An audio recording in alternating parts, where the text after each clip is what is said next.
Je m'appelle Sylvie Poulain, je suis autrice de science-fiction publiée aux éditions Bragelonne. J'ai un parcours un peu multifacette et original, mais où j'arrive quand même à dégager deux phases. Une première très tournée vers la technologie et en même temps vers l'environnement, puisque j'étais pilote d'hélicoptère dans la Marine nationale pendant 15 ans. Et puis pendant cette première carrière, le livre, la lecture, l'écriture ont occupé une place de loisir, d'évasion un peu par rapport à un quotidien un peu intense. Et puis en 2019, il a fallu que je me réinvente suite à des problèmes de santé. Donc j'ai inversé la vapeur. Le livre est venu au premier plan en totalité, puisque je me partage aujourd'hui entre une activité de reliure dans un atelier d'artisanat indépendant et mon activité d'écriture. Pour autant, l'océan, la technologie et la vie d'équipage ne m'ont pas tout à fait quitté, puisque ce sont devenus des sources d'inspiration pour mon premier roman, Confluence, paru en 2023 aux éditions Bragelonne. Alors le projet Amazonie Spatiale, c'est mon éditrice qui m'a approché avec ce projet. Il s'agit d'imaginer un futur à l'aventure spatiale avec un parti pris optimiste mais réaliste en même temps. Donc l'idée c'était vraiment d'amener les 14 auteurs que nous étions et puis une cinquantaine d'experts scientifiques de tout domaine lié au spatial pour les faire interagir et pour essayer d'éclairer le futur, entre guillemets, pour sortir des imaginaires souvent dystopiques tournés vers des idées de planète B et d'imaginer quelque chose d'un peu plus souhaitable. Alors mon premier contact avec Amazonie Spatiale, ça s'est fait très naturellement via mon éditrice Claire, avec laquelle j'avais travaillé sur mon roman précédent. Qui est venu me voir en me disant j'ai un projet hors des sentiers battus à te proposer. Donc il s'agit de collaborer avec des auteurs et experts scientifiques de divers horizons pour imaginer un futur à l'aventure spatiale qui soit à la fois optimiste et réaliste. Donc autant dire que c'est un petit fantasme d'auteur de science-fiction évidemment. Donc j'ai pas beaucoup hésité avant de commencer à peaufiner mon dossier.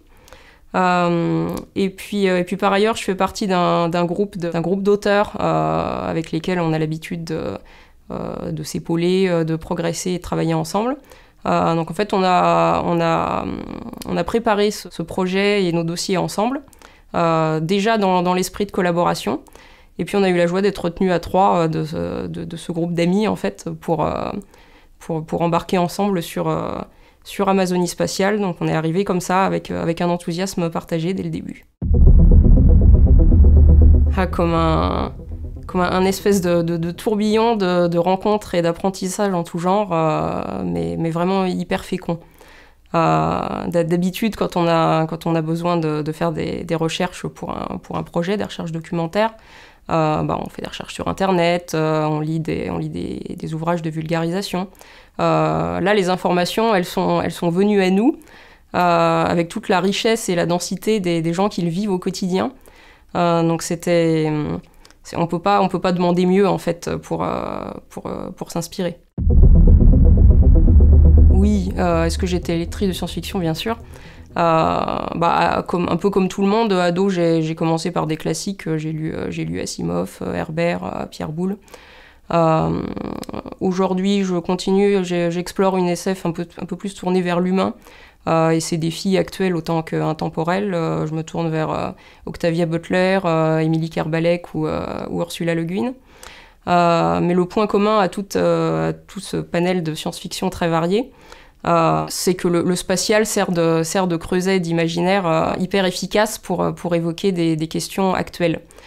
Et c'est complètement normal, parce que les étoiles, le grand mouvement des planètes, l'inconnu qu'il y a derrière, ça paraît vraiment une toile de fond hyper fascinante et et inspirante pour parler autant à l'émotion qu'à la raison du lecteur, pour creuser les questions d'aujourd'hui et qu'est-ce qu'on cherche à faire de notre humanité, en fait.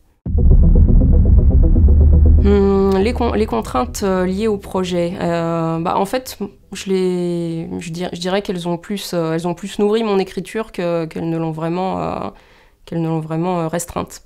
La majorité des thèmes qu'on nous demandait d'aborder, notamment cette idée de chercher un futur plus qui fasse plus rêver que les dystopies écrasantes, les champs de ruines ou les planètes B. C'est quelque chose qui m'inspire déjà, qui fait partie de mes envies d'autrice. Donc ça, c'est venu assez naturellement. Le spatial, c'était un peu plus nouveau, parce que j'avais pas encore essayé d'explorer ce champ-là. Mais bon, tout lecteur de science-fiction connaît le vertige et les possibilités liées au domaine spatial. Donc ça m'a pas posé de problème pour me lancer dans ce sujet. Et puis le côté collectif, en fait, d'une certaine façon, j'ai un peu retrouvé ce qui m'a tellement plu ce qui m'a tellement marqué au sein des équipages de la marine, puisqu'on embarque sans trop savoir où on va. On apprivoise un nouveau milieu, on fait connaissance, et puis d'un seul coup, il y a un déclic qui se produit, on commence à produire quelque chose, du simple fait qu'on est tous poussés par la même impulsion. Donc là, on a produit une force créatrice. On arrivait ensemble au futur, et il n'y a pas grand-chose de plus motivant, en fait. L'avenir de l'exploration spatiale, je pense qu'il va vraiment falloir qu'on réfléchisse collectivement à ce qu'on veut en faire en tant que société. Parce que aujourd'hui, c'est un outil qui est entre les mains des États et des acteurs économiques, qui est très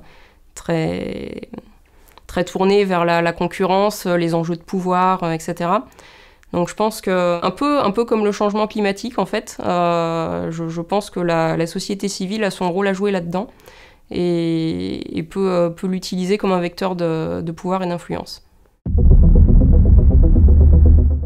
Donc ma nouvelle, qui s'intitule Vivante, met en scène une astronaute employée par une agence privée sur Mars, dans un but d'exploitation des calottes polaires, qui va faire une découverte un peu surprenante. Et puis parallèlement, on va suivre la trajectoire de sa fille qui, sur Terre, œuvre à la restauration des écosystèmes au sein de la société civile. Œuvre à la restauration des écosystèmes au sein de la société civile. Donc c'est une histoire qui parle beaucoup de luttes qui se rencontrent, de réconciliation, et puis un peu plus largement de la société des humains qui prend conscience et qui évolue. Mes 3 livres de science-fiction préférés, écoute, je vais te donner les derniers qui m'ont le plus parlé. Il y a la trilogie d'Octavia Butler, Xenogenesis, La main gauche de la nuit d'Ursula Le Guin. Et puis, alors on est un peu entre la science-fiction et la fantasy, on peut le classer dans la catégorie qu'on veut, mais j'aime beaucoup le dernier livre de Silène Edgar, une de mes collègues sur Amazonie Spatiale, qui s'appelle Une maison de feu.